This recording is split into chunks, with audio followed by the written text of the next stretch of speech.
Hi, my name is Allie Young. I am a citizen of the Navajo Nation.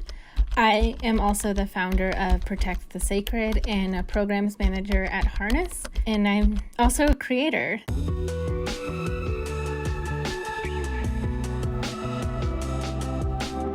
The negative stereotypes that exist today of Native peoples were birthed in cinema. The list goes on from alcoholism, drug abuse, suicide, very real issues in our community.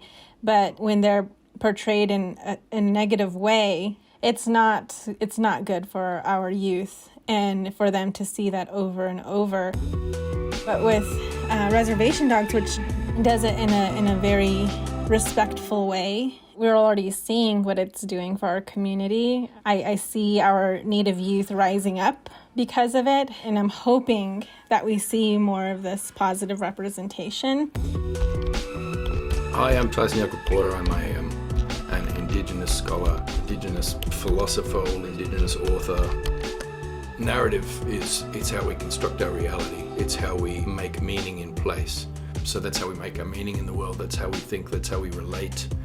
In an Indigenous view of deep time, the only safe way to store data long term is in those intergenerational relationships, carrying story, good story, right story. It's the thing that we've been doing, for hundreds of thousands of years, and that we do really, really, really well. It's our reason for being here, the way that we are the custodial species of the planet, making sense of the world, with an aggregate of stories. This wisdom that comes through our stories. We are the original storytellers of this land, and a lot of our values and our lessons and the way we walk through life comes from those stories. The knowledge that I hope that non-natives can embrace, because there's so much wisdom there, is when it comes to saving our planet. And I think there needs to be more stories about our Indigenous worldview around our relationship with Mother Earth and how we protect her. Hi, my name is Charlie Amaya Scott. I'm from a small town in the center of the Navajo Nation.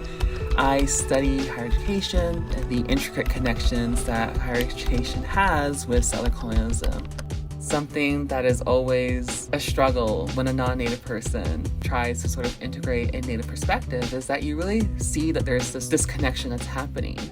If you are not in community with the people, if you are not trying to work with the community, if you're not trying to understand their needs, their desires, and their wants, you're really working for yourself. There's wrong story and there's good story. And good story is emergent, and we do it together. And, nobody's designing it. It doesn't design. It comes from being in relation to the place. If you are in relation to that and you're embedded in that, and you're in community together, moving through that landscape and being directed by it, then good story will emerge. When we're in that driver's seat and telling our own stories, because we come from those communities, they're powerful. We're seeing that with the Rutherford Falls and Reservation Dogs right now in this past year. We need to start seeing TV shows and films about us saving ourselves, because that's the true narrative. The only way to get to truth is to embrace the ultimate truth that you're not separate from the field. You have to stop trying to be an observer. Stop trying to observe the field and report on it or tell stories about it. You have to embrace the fact that you're in the field. You have to swim in it, get in it, be of the place, be of those people. And you speak story from that aggregate of all of your interactions with all the other entities in that dynamic.